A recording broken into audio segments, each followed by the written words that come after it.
All right. Yes, it is that time. It's Torah time with Reb Jimmy. This is Rabbi Jimmy. And boy, it's a hot one here in Fountain, Colorado today. If you hear a little bit of noise in the background, it's just the fan or the air conditioning. I got a portable air conditioning running to kind of keep things a little bit cooled off so I don't break out in a hot sweat here on the video. So, what I want to do here today is to kind of talk to you about to talk to you about Gideon from the book of Judges. I'm going to do this in two parts. So, we're going to look at the story of Gideon a little bit, okay? So, to give you a little bit of a background, before we go too deep into this, I want to give you a little bit of a background. And this is a background not just on the story of Gideon, but also kind of a background on the entire book of Judges.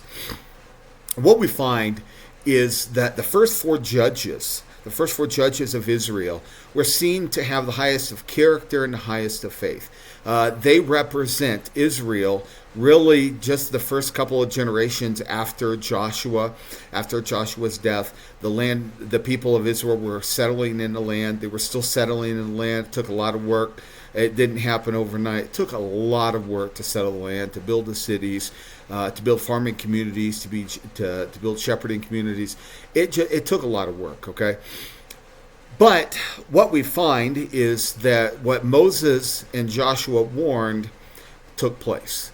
It began to take place. And it started fairly slowly, but by the time we get to the remaining judges of Israel, we see a declining spiritual state of Israel. So the judges of Israel, in many ways, kind of represent the spiritual state. So the first four judges represent highest character and faith, and the last judges really represent that declining character, declining state of Israel, and it being influenced by the Canaanite cultures around them and the Philistine culture around them, and how easily the children of Israel led astray. So one of the things it's important to keep in mind is that we find this pattern, these words spoken over and over again in the book of Judges, and it's spoken over and over again because it's a central theme, and that is that everyone did what is right in their own eyes. There was no central king, okay? Moses was the leader of Israel. Joshua was the leader of Israel. But after that, there was no central leader. There was no one left. There was no one else who was left to kind of lead Israel. So what we find is that the tribes were divided up. They were divided up. They began to settle in their land, and they kind of handled things on their own. There wasn't a unified leader, and because of that, there was really no unified purpose, no unified military, and people did what was right in their own eyes. So what we find is also the judges of Israel didn't represent all of Israel. They generally just represented what their tribes were going through at that time. So God would raise up different judges to be able to lead militarily, to be able to lead the children of Israel against their enemies. And we find there's only a few of them listed. I think it's probably a safe bet to say that there were other judges that arose at that time as well. It's just that they weren't mentioned. Some were mentioned very briefly. Others were mentioned in more detail. And especially the latter judges were mentioned in more detail because of their own personal struggles and how it represented Israel's struggles. So remember that. The judges represented the various tribes, not the children of Israel as a whole. So to understand the book of Gideon, it's important to understand that the tribe of Manasseh dwelt in the Jezreel Valley. Okay, the Jezreel Valley was a land rich for farming. It was a great land to settle in, and that's where the tribe of Manasseh was. But it was also a strategic route for visiting neighbors passing through. They would pass through to other areas as they were going on trade routes to other areas. They would oftentimes pass through. But it wasn't just a passing route. Those like Midian was a close relative of Israel. They resided in the Negev desert region, and they were shepherds. They resided in the desert region, and they were shepherds, where Manasseh resided in the Jezreel Valley, and they were predominantly farmers. Okay, so how did the Midianites, these close relatives of Israel, how did the Midianites get their farm, get their vegetables, get the the produce from the land if they were predominantly shepherds. Well, it wasn't just trading. They would travel through the Jezreel Valley as marauders, and they would attack and pillage the people. Obviously, the tribe of Manasseh. But it wasn't just the tribe of Manasseh that was involved in this. There were other tribes that were along that area as well, and they would get into the fight. But it was predominantly an area for Manasseh. Manasseh was attacked relentlessly by the Midianites, and they were pillaged, and all of their produce was taken. Their people were slaughtered. The people were killed. They suffered greatly. Okay, and they subjugated Manasseh. So what we find is that, excuse me, Gideon is threshing wheat on the threshing floor one day. Okay, he's out there threshing wheat, and of course he's threshing wheat because it's a farming area. He's out there threshing wheat.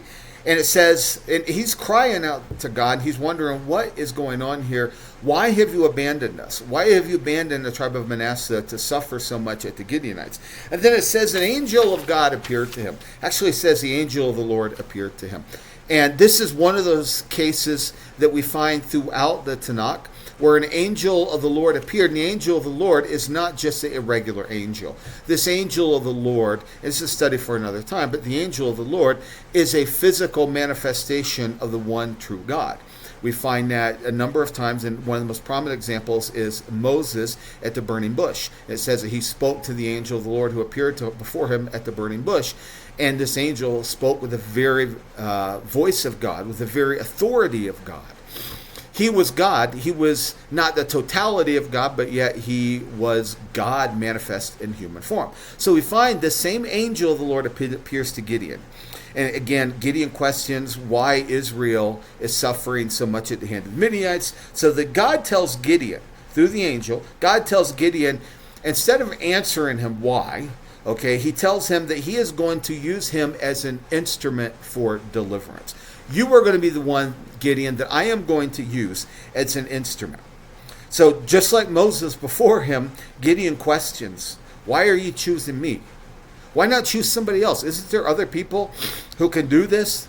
Why me? I am the least of the family of Manasseh. There's no reason you should choose me. And yet God chooses Gideon. God chooses who he would for a reason. Oftentimes he chooses those that no one else would choose because, one, he chooses who he chooses.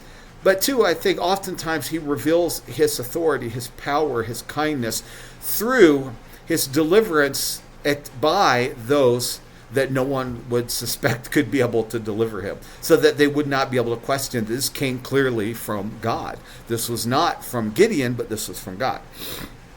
So then God asks Gideon, or Gideon asks God for proof. This is the first time. Okay, Gideon asks God for proof. So he offers up a offering of stew. And then it says the angel of the Lord consumed the stew. So then, okay, Gideon believes and says, okay, what do you want me to do? And then God calls him. He says to him, I want you to go into town.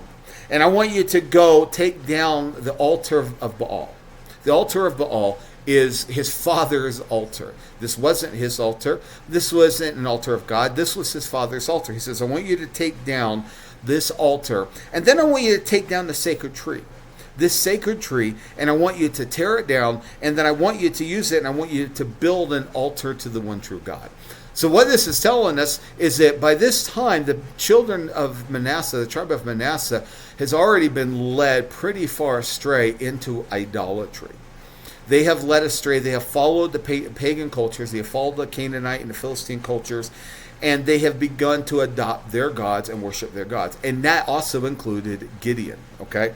So Gideon, or Gideon's father at least. So they begin to adopt pagan cultures with the worship of the one true God. They begin to intermingle the two, which we find throughout Israeli history. That seems to be a pattern, okay?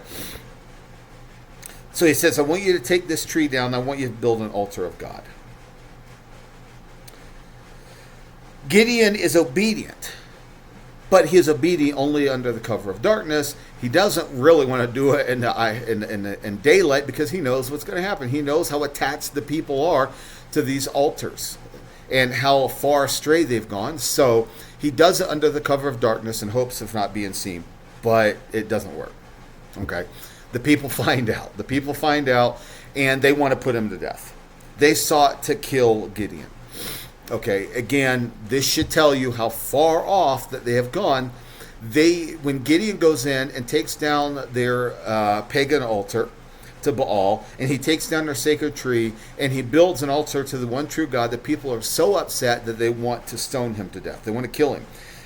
But in this case, surprisingly, Gideon's father steps in to save the day. He wants to save his son, even though this is his own altar.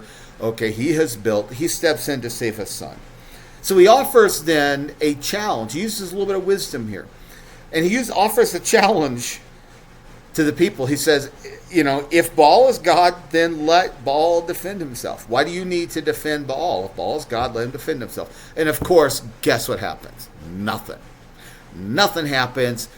The altar of Baal falls upon his face. Baal falls upon his face. He's able to do nothing before the one true God of Israel. And then we find that God, or the children,